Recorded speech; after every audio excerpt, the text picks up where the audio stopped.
नमस्कार, आप देख रहे हैं भारत समाचार लाइव और मैं हूं आपके साथ वैशाली। आइए रुक करते हैं आज की खास खबर पर।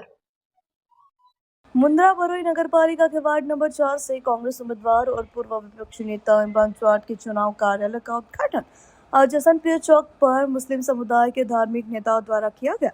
इस अवसर पर मौलाना अख्तर साहब, मौलाना अजीमुद्दीन बरकाती, सैयद इस्माइल शाह सहित अन्य धार्मिक नेता और मुस्लिम समुदाय के अन्य नेता रमजान चाकी, अनुभा खत्री और शब्बीर तुर्क उपस्थित थे।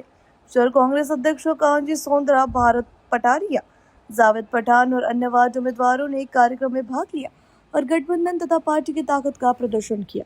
उद्घाटन के अवसर पर इमरान चौहान ने आगामी नगर पालिका चुनाव में कांग्रेस की जीत के प्रति अपना दृढ़ विश्वास व्यक्त किया। इमरान आवादिया, स्थान मुंद्रा, कच्छ। હમણાં આપણે જોઈએ છીએ જે પ્રમાણે 1 થી 7ના વોર્ડમાં જે પ્રમાણે કોંગ્રેસે ઉમેદવાર ઉતારેલ છે જાતિ અને ધર્મના ગણિતના આધારે અને સારા અને સક્ષમ અમારા કારણે કોંગ્રેસે એવા ઉમેદવારોને ટિકિટ આપી છે એમાં 90% ગરીબ અને મધ્યમ વર્ગના છે અને સામે જોવા જઈએ ભાજપમાં ઘણી નારાજગી છે અને એમના જે 5 વર્ષના કાર્યકાળ છે હું પણ પોતે કાઉન્સિલર ઉપનેતા છું એમણે જે ભ્રષ્ટાચાર કર્યા છે આજે પ્રજા એટલી તસ્ત છે કે સામેથી કહી રહી છે કે આ ભ્રષ્ટાચારીઓને તમે ખાલી ઊભો અમે પૈસા પણ દઈશું અને મત પણ આપશું। અમારો મતદાર એ છે કે છેલ્લા 5 વર્ષમાં ભાજપે જે રીતે કોઈ પણ વિકાસના કામમાં ભ્રષ્ટાચાર કર્યું છે સામાન્ય જનતાને ખબર છે ત્યારે હું અપીલ કરું છું મુદ્દાને કે અમે સારા અને સક્ષમ ઉમેદવાર ઉતારેલ છે એમને જંગી બહુમતી જીતાડશો તો અમે મુંદ્રા બારીનગરમાં જે પણ લોકોએ ખાયકી કરે સત્તા પક્ષના હોય કે બીજા એના કોન્ટ્રાક્ટરો હોય કે કર્મચારીઓ એના સામે સખત પગલાં ભરશું। અત્યાર સુધી લોકો નહીં આપતા હતા, મહેનત કરતા હતા, પણ આજે સમય છે લોકો પાસે લેવાનો, કારણ કે હારી સલીમભાઈ જત એક સેવાભાવી વ્યક્તિ છે અને એમના દીકરા ઇમરાનભાઈ જત અત્યારે ચૂંટણી લડતા હોય અને સૌથી વધારે લીડથી પણ જીતેલા ઇમરાનભાઈ જત છે આ વોર્ડ છે, ત્યારે આપ કઈ રીતે શુભેચ્છા પાઠવશો? જો આ ઇમરાનભાઈ છે આગળ અત્યારે કાઉન્સિલ ચાલુ છે અને આ એરિયામાં એણે સારા કામ કર્યા છે। આ એરિયાની અંદર એને સારામાં સારો વોટ મળશે અને કોંગ્રેસની જીત છે અને હું આમને કહું છું કે બધા કોંગ્રેસને વોટ આપજો।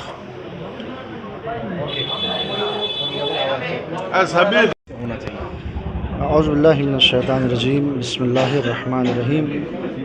ज़रूरत इस बात की है कि हर इंसान को चाहिए कि वो अपने हक़ के लिए लड़े और ज़माना इतना पुराशोभ हो गया है कि घर में बैठने से काम नहीं चलेगा, बल्कि समाज के लिए और माशरे में जिन चीज़ों की ज़रूरत है और इंसान उसको इख्तियार करे, उस इंसान को चुने कि जो समाज में हर चीज़ को देख रहा है, गरीबी को देख रहा है, गरीबी दूर कर रहा है, या जितनी चीज़ें भी इंसान की ज़रूरियात में हैं, अगर वो काम करने वाला समाज और माशरे को देख के काम कर रहा है तो उसके लिए सबसे ज़रूरी है कि वो हल्लाल मुश्किलात अमीर अल-मोमिनीन अली इब्न अबी तालिब अलैहिस्सलाम की सीरत पर अमल करते हुए अपनी इस ज़िंदगी को आगे बढ़ाए, क्योंकि मौलाए कायनात हज़रत अली अलैहिस्सलाम ने 4 साल हुकूमत की थी। उनकी हुकूमत में आलम ये था कि कोई एक गरीब रात में भूखा नहीं सोता था, यानी उन्होंने हर तरीक़े से समाज में भूखमरी और हर चीज़ से दूर रखा और माशाल्लाह से परवरदिगार इमरान भाई को सलामत रखे, जिन्होंने भारी मतदान से इससे पहले भी नगर पालिका में उन्होंने जीत हासिल की है। परवरदिगार उनको बेहतरीन कामयाबी अता फ़रमाए और मेरे जितने नौजवान इस अहले मुंद्रा में हैं उनसे मेरी ख़ास गुजारिश है कि वो अपने घरों से निकले और निकलने के बाद ज़रूर अपने हक़ को चुने और उसका इस्तेमाल करें। लिहाजा ज़रूरत इस बात की है कि जितने लोग भी हैं, जहाँ तक भी मेरी आवाज़ इस न्यूज़ चैनल के ज़रिए से जा रही है, उन तमाम लोगों से गुजारिश है कि वो ज़रूर जो है मतदान करें, वोट दें, ताकि अपना हक़ वो हासिल कर सकें। તૈયારી કરવા મેસેજ છે આપનો કે આ વખતે કોંગ્રેસ વખત બનશે કે નહીં? મુંદ્રા બારોઈ નગરપાલિકાની આ ચૂંટણીમાં આજે ભારતીય રાષ્ટ્રીય કોંગ્રેસ દ્વારા વોર્ડ નંબર 4ના કાર્યાલયનું ઉદ્ઘાટન રાખવામાં આવ્યું છે। જે કાર્યાલયના ઉદ્ઘાટનમાં તમે જોઈ શકો છો કે તમામ ધર્મ, તમામ સમાજના, તમામ વસ્તીના લોકોએ હાજરી આપી છે। તમે જે સવાલ પૂછ્યું કે આ ગઢ બચશે કે નહીં, જે લોકો સપના જીવી રહ્યા છે કે વોર્ડ નંબર 4માં બીજેપીનો ધ્વજ લહેરાવવાનો, એને મારો સંદેશ છે અત્રેથી કે તમે આજે પણ સપનામાં છો, કાલે પણ સપનામાં હતા અને અમે જ્યાં સુધી જીવિત છીએ ત્યાં સુધી તમે આ જ સપનામાં રહેશો. વોર્ડ નંબર 4 એ ભારતીય રાષ્ટ્રીય કોંગ્રેસને ખોબલે ખોબલા મત આપવાનો રહી રહ્યો છે. અને આ વખતે વોર્ડ નંબર 4 નહીં, જેટલી લીડ અમને વોર્ડ નંબર 4માં દર વખતે મળે છે એટલી જ લીડ અમે બધા વોર્ડોમાં લેશું. અને મુન્દ્રા બારોઈ નગરપાલિકામાં કોંગ્રેસનો ધ્વજ લહેરાવવાનું છે. અને આ જે ફાંસીવાદી કોમવાદી તાકાતો છે એને પૂરતો જવાબ આપવામાં આવશે. ઇમરાનભાઈ, ખાસ કરીને સાથે વોર્ડમાં સૌથી હાઈએસ્ટ લીડથી આ 4 નંબર વોર્ડમાં આપ જીત્યા હતા. આપે ગત 5 વર્ષમાં શું એવા કાર્યો કર્યા છે લોકો આપને મત આપે? એક વસ્તુનું હું તમારો તરફ ધ્યાન દોરવા માંગુ છું કે અમે વિપક્ષમાં બેઠા છીએ. તમે જ્યારે વિપક્ષમાં બેઠા હો ત્યારે ગ્રાન્ટ લેવી આ સત્તા પક્ષ પાસે સૌથી મોટામાં મોટો પ્રશ્ન છે. કારણ કે સત્તા પક્ષ ઈચ્છતું જ નથી કે જ્યાં વિપક્ષના કાઉન્સિલર હોય ત્યાં એમને ગ્રાન્ટ આપવામાં આવે. છતાં પણ વોર્ડ નંબર 4માં અમે અત્યાર સુધી 17થી કરીને 20 કરોડ રૂપિયા સુધીની ગ્રાન્ટ લીધી છે. વોર્ડ નંબર 4નો એવો કોઈ વિસ્તાર નહીં હોય કે જ્યાં પેવર બ્લોક નથી લાગેલા, વોટર ડ્રેનેજની સુવિધા નથી લાગેલી, પ્રેશરથી પાણી ના આવતું હોય. અમે વોર્ડ નંબર 4માં જ લગભગ 3 જગ્યાએ હાઈમાસ ટાવર લગાડેલા છે. એટલે વોર્ડ નંબર 4માં વિપક્ષનું કામ બોલે છે, કોંગ્રેસનું કામ બોલે છે. અને સત્તા પક્ષ પાસેથી અમે એમને મજબૂર કર્યો, એમનો ભ્રષ્ટાચાર ઉજાગર કરીને અમે એમને મજબૂર કર્યો છે કે તમને અમારા વોર્ડમાં ગ્રાન્ટ આપવી પડશે. અને આ એમણે ગ્રાન્ટ આપી નથી, અમે ગ્રાન્ટ એમના કનેથી છીનવી અને આ વોર્ડમાં કામ કરેલું છે. હું ચેલેન્જ આપું છું મીડિયાના મિત્રોને કે તમે વોર્ડ નંબર 4નું કામ કમ્પેર કરો અને ભાજપ શાસિત વોર્ડ નંબર 2, વોર્ડ નંબર 3 અને વોર્ડ નંબર 7નું કામ કમ્પેર કરો. એનો એક વિડીયો બનાવો તો તમને ખબર પડશે કે મુન્દ્રાના ગામતળમાં આટલી બધી તકલીફો હોવા છતાં પણ વોર્ડ નંબર 4માં આ બધા ભાજપ શાસિત વોર્ડો કરતાં સારામાં સારી કામગીરી કરવામાં આવી છે. મતદારો પાસે શું મુદ્દા, શું વિઝન લઈને આપ જવાના છો?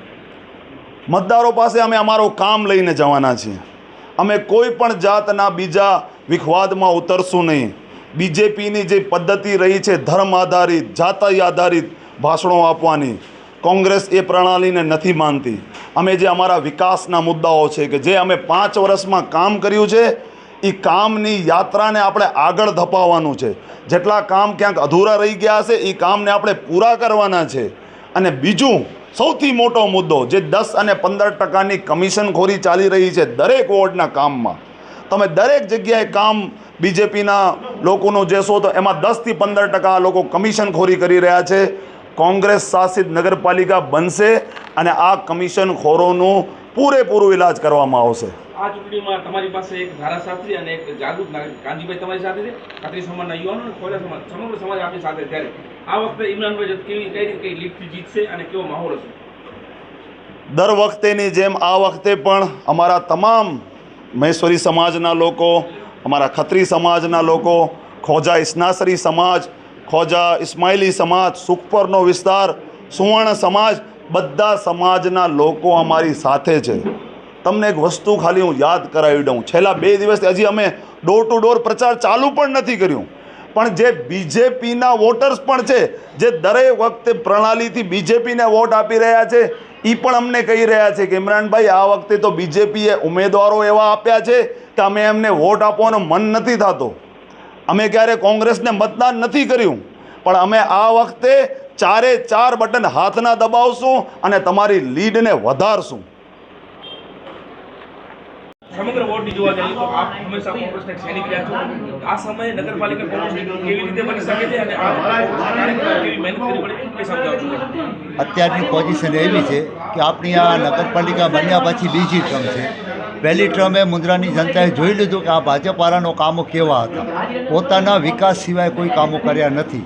અને હું કોંગ્રેસના દરેક ઉમેદવાર વતી મુન્દ્રાની જનતાને એક ખાતરી આપું છું કે તમને કમસે કમ અહેસાસ તો થશે કે તમારા પ્રતિનિધિ કેવા હોવા જોઈએ. સમય અંતરે જે સમસ્યાઓ હશે એ સમસ્યાઓ તમે પૂરી કરશું અમે લોકો.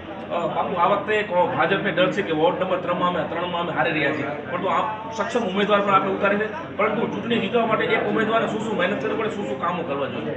સાહેબ, આમાં એવું છે કે વોર્ડ નંબર 3ની અત્યારે પોઝિશન એવી છે કે આ લોકો માનસિક રીતે ભાજપવાળા વોર્ડ અત્યારથી હારીને જ બેઠા છે એવું સમજી લેવાનું. ચૂંટણી છે હલકામાં લેવાની નહીં. અને અત્યારે સ્થાનિક આટલા બધા હોવા છતાંય 3 ઉમેદવાર મુન્દ્રાથી લીધા. ઠીક છે, મુન્દ્રા આપણો ભાગ જ છે, પણ સ્થાનિક અત્યારે 2300 મત ખાલી ગામના આવે છે. આ વખતે ચૂંટણી કેવી લાગે? ભાજપ મારશે બાજી કે પછી કોંગ્રેસ? 90% કોંગ્રેસનો અત્યારે સપોર્ટ છે. જે આમ પબ્લિકની વચ્ચે અમે તો બધા માણસો સાથે મળીએ છીએ, માણસો બધા એમ જ કહે છે કે અમે ગમે એમ કરશું, હરશું ફરશું, ગમે ત્યાં પણ મત કોંગ્રેસને આપશું. મતદારોને શું મેસેજ આપશો? મતદારોને એ જ કહીશ કે ભાઈ તમારે 5 વર્ષનો મોકો મળ્યો છે, તમારે ખોવાનો નથી. અને કોંગ્રેસને દરેક ઉમેદવારના કોંગ્રેસને જ્યાં જ્યાં હોય ત્યાં એમની એક ટીમ બનાવીને મોકલો. તમારા કામની ખાતરી અમારી.